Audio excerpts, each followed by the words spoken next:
से प्रोटेस्ट में खड़े हो और मान लो पुलिस अचानक से लाठीचार्ज कर देती है, तो क्या ये हमेशा लीगल होता है या फिर लॉ ने पुलिस के ऊपर भी कोई लिमिट्स लगा रखे हैं? चलो समझाती हूँ इसे 60 सेकंड्स में। नीट प्रोटेस्ट के बाद जहाँ सोशल मीडिया दो हिस्सों में बटा हुआ है, एक तरफ लोगों का कहना है कि पुलिस ने ज्यादा फोर्स यूज किया और दूसरी तरफ लोगों का कहना है कि लॉ एंड ऑर्डर को भी मेंटेन करना जरूरी था। लेकिन सबसे इंपॉर्टेंट चीज कि कोर्ट इमोशंस नहीं देखता, वो लॉ देखता है। तो चलो अब हम देखते हैं कि कॉन्स्टिट्यूशन हमें क्या बताता है। कॉन्स्टिट्यूशन ने हमें आर्टिकल 19 दे रखा है। सबसे पहले समझते हैं कि आर्टिकल 19 क्या होता है। इसके अंदर हमें 3 क्लॉजेस दिए हुए हैं और सब क्लॉजेस भी दिए हुए हैं। तो article 19 clause 1 sub clause A हमें बताता है फ्रीडम ऑफ स्पीच के बारे में कि आपको अपनी बात रखने का अधिकार है।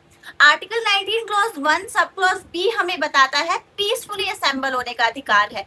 और article 19 clause 1 sub clause C हमें बताता है कि आपको एसोसिएशन बनाने का भी अधिकार है। लेकिन ये जो राइट्स हैं वो एब्सोल्यूट नहीं होते और ये हमें बताता है आर्टिकल 19 क्लॉज 2 और क्लॉज 3, जिसके under public order and security के लिए रीजनेबल रिस्ट्रिक्शंस भी लग सकती हैं। तो अब सवाल ये आता है कि पुलिस फोर्स कब यूज कर सकती है? तो जब भी सिचुएशन लॉ एंड ऑर्डर को सीरियसली अफेक्ट करे तो वहां पे पुलिस के पास राइट है कि वो फोर्स यूज कर सकती है। लेकिन सबसे इंपॉर्टेंट चीज कि वो फोर्स हमेशा प्रोपोर्शनेट होना चाहिए। Most important thing, protest democracy की ताकत है बट लॉ उस डेमोक्रेसी की बाउंड्री को तय करता है। और इसीलिए जब ये दोनों आपस में टकराते हैं तो फाइनल डिसीजन ट्विटर या इंस्टाग्राम नहीं लेता, वो कोर्ट करती है।